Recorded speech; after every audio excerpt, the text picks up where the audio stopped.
Okay, we're going to write it in standard form first, meaning we're going to combine any like terms and we're going to write it from biggest to smallest.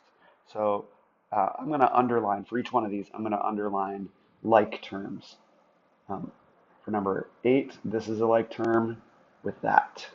Okay, those are both x squared terms. So then let's write it out. If we combined those and we put them first because they have the highest degree, x squared is higher than x, which has a higher degree than constants. So we say, what is negative 11 plus 6? It's negative 5. So we've got negative 5 x squared. And then what's the next term we've got? We've got that negative 8x. It's not combined with anything, so it stays a negative 8x. And then what do we have after that? We've got that positive 2. That is the constant term, plus 2. So you can see that there are 1, 2, 3 terms in here. There's an x squared term. Excuse my voice. There's an x squared term, there's an x term, and there's a constant term. That makes it a trinomial. That means that it's going to either be a or it's going to be d.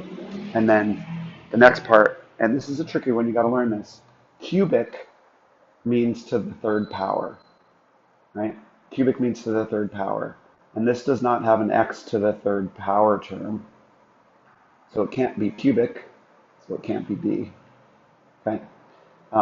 Now, quadratic, the word quadratic, I'll write it over here. And actually, let me just write it over here on the side. Okay.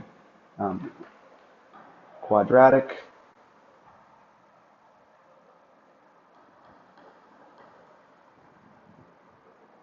means to the second power, like x squared is the highest degree term you've got.